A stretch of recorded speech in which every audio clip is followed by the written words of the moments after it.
নমস্কার, সকলকে শুভেচ্ছা, অভিনন্দন, ভালোবাসা জানিয়ে আমি একটা এসেছি লাভজনক চাষে, এসেছি কচু চাষের উপরে। কচু চাষ মানে কি, ধরুন বাজারটা আপনার কন্ট্রোলে থাকবে। আপনি যখন দাম বেশি হবে তবে বিক্রি করবেন, রাখতে পারবেন। বীজের মানে একদম দাম কমে যাচ্ছে রাখবেন না, একদম বীজ নিয়ে চলে যাবেন, বীজ বিক্রি করবেন। বীজ এখন কেজি বিক্রি হচ্ছে 70 টাকা, 80 টাকা, কেউ 90 টাকা, বিভিন্ন দামে বিক্রি হচ্ছে, বীজ বিক্রি করবেন। এইভাবে বাজারটা আপনার হাতে থাকবে, পচে যাওয়ার জিনিস নয় যে এক্ষুনি বিক্রি করে দিতে হবে, এই একটা ব্যাপার।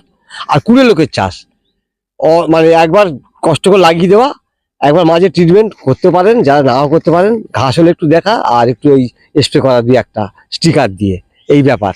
আর নির্ঝঞ্ঝাট চাষ, হনুমানের অত্যাচার যেখানে হচ্ছে, হনুমান যেখানে লাগে, হনুমান কোনো সমস্যা করতে পারবে না, গরু ছাগলের অত্যাচার হবে না, কারণ খাবে না কিচ্ছু। এই জন্য বলছি নিরাপদ চাষ, যেখানে পড়ে আছে আবাদি অনাবাদি হয়ে আছে, কি করবেন ভাবছেন, সেখানে কচু চাষে চলে যান।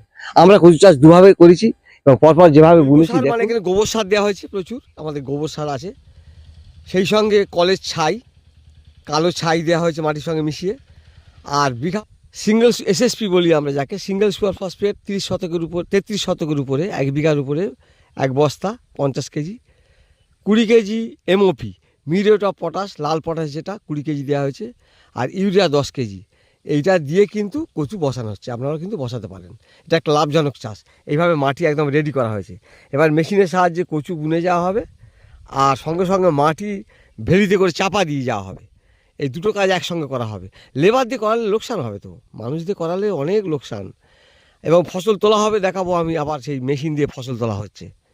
এইভাবে কিন্তু তুলতে হবে, তবে আপনি কচুতে বেশি লাভ করতে পারবেন।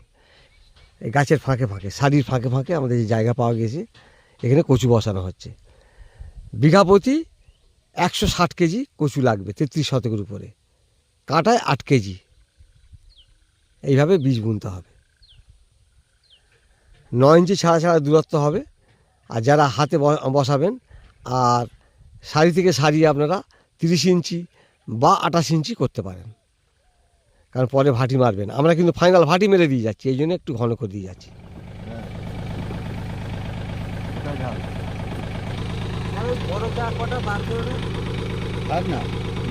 ও যে ও যাবে, ও চলে আসে।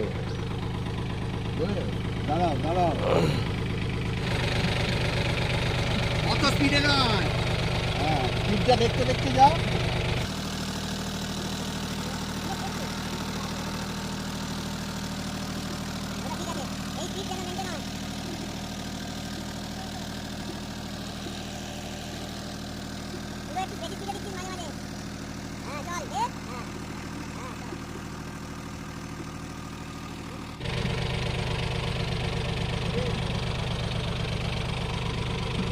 ওই 8 ইঞ্চি, 8.5 ইঞ্চি ছাড়া ছাড়া পড়ে পড়ে যাচ্ছে, দেখুন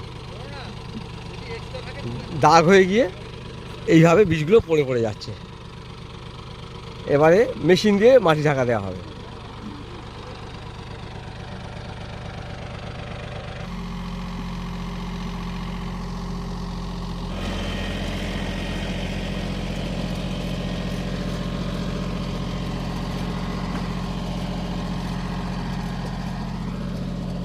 এইভাবে বনে বনে যাচ্ছে। এবার মাঝখান দিয়ে মানে আয়ল করে দুদিকে কচুগুলোকে চাপা দেওয়া হবে, দুদিকে কচুগুলো চাপা পড়ে যাবে, মাঝখানে ড্রেন হবে। টিটা মেশিনের সাহায্যে চাপা দেওয়া হচ্ছে, দেখুন। এবং ফাইনাল ভাটি করে আসা হচ্ছে, ফাইনাল। আর পরে আমরা কিন্তু ভাটি দেবো না, এইভাবে মাটি ঢাকা দিয়ে আসছে, দেখুন। মানে কোদাল দিয়ে আর মাটি চাপা দিতে হবে না, মেশিনে মাটি দেওয়া হচ্ছে।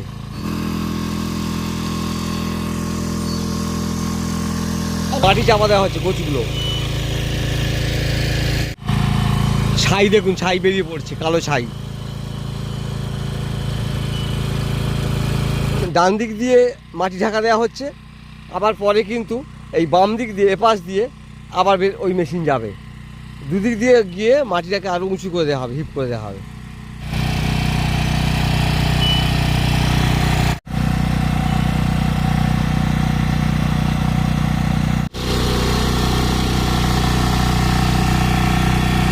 এই ফাইনাল ভাটি হয়ে যাচ্ছে। এই এক সারি কচু মাঝখান দিয়ে ড্রেন হয়ে যাচ্ছে, দেখুন।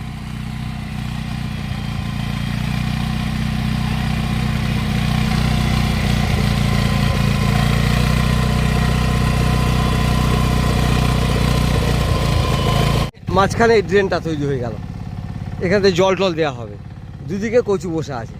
এইভাবে মেশিনের সাহায্যে বসালে কিন্তু লেবারটা খুব ক্রাইসিস যে এখন চলছে, সে লেবারটা খুব সাশ্রয় হয়, ফলে লাভটা আরও বেশি হবে। এই হচ্ছে ব্যাপার। এটা একভাবে লাগিয়েছি, এইটা হচ্ছে এর মধ্যে কচু আছে, এর মধ্যে কচু আছে, এর মাঝখানে ড্রেন, এটা 2.5 ফুট ডিস্ট্যান্স হয়ে গেছে। আর ওইগুলো 9 ইঞ্চি ছাড়া ছাড়া দিয়েছি, বীজ বোনা হয়েছে। এইরকম এইভাবে একটা রোয়া এটা মানে কচু বোনা হয়েছে। আবার বোনা হয়েছে কি আরেক দেখাচ্ছি আমি। এই একটা ভাটির মধ্যে দুটো সারি রেখেছি আমরা, দেখি কোনটা কেমন ভালো হয়। এখানে কচু আছে, এই সোজা কচু আছে, আর এই সোজা কচু আছে, মাঝখানে গ্যাপ আছে মাত্র 10 ইঞ্চি। 10 ইঞ্চি, আর এদিকে কচু থেকে কচু 9 ইঞ্চি, কিন্তু সারি থেকে সারি 10 ইঞ্চি। ফাইনাল ভারী করে দেওয়া হয়েছে। এটা দুটো সারি পাশাপাশি আমরা রেখেছি, দেখা যাক কেমন হয়, কোনটা কেমন হয়। এই দুটো পদ্ধতিতে কিন্তু আমরা চাষ করেছি, দেখা যাক। এটা একটা ভাটির মধ্যে দুটো সারি আছে, নিশ্চয়ই দেখতে পাচ্ছেন। এইভাবে আমরা করেছি, দেখা যাক কেমন হয়। এবং আমি আশা করি তো লাভ ভালো পাবোই। আমরা গোবর প্রচুর দিয়েছি এখানে, তারপরে আমার ছাই আছে, কালো ছাই আছে, কলের ছাই আছে, মিলের ছাই। আপনারা স্টেট ফার্টিলাইজার চলে যাবেন। আপনারা যদি মনে করেন মানে 0050 অর্থাৎ পটাশ যেটা পাওয়া যায় বাজারে, সামান্য পটাশ দেবেন, একটু ইউরিয়া দেবেন, আর আর ফসফেট যেটা ওই 12-13 টাকা কেজি, ওটা দিয়েও বুনতে পারেন। যারা সময় দিতে পারেন না, জমি ফেলে রাখবেন না, এইভাবে করে চাষ করবেন। নিরাপদ চাষ হলো, ফেলে রাখা জমিতে চাষ হলো, গরু ছাগলের অত্যাচার নেই, হনুমানের অত্যাচার নেই, কেউ কোনো ডিস্টার্ব করবে না, অত রোগ পোকার জন্য ছুটোছুটি করতে হবে না। এটা দু রকম জাতের আছে। একটা হচ্ছে কালো, অর্থাৎ কালো কচু মানে কি, কালো আর ধলো। ধলো মানে হচ্ছে সাদা, অর্থাৎ ডাঁটাটা হবে সাদা, কচু ওই রকম একই। আর কালো কচু মানে কালো, ডাঁটাটা হবে কালো। কালো কচুগুলো কিন্তু রোগ পোকা সহনশীল বেশি। সাদা ডাঁটাগুলো দেখেছি গোড়া পচে যায়, ডাঁটা পচে যায়, কিন্তু কালোটা সহজে পচে না। এই একটা ব্যাপার। সংক্ষেপে ভিডিওটা রাখলাম। সকলকে শুভেচ্ছা ভালোবাসা জানাই, ধন্যবাদ জানিয়ে শেষ করছি। নমস্কার।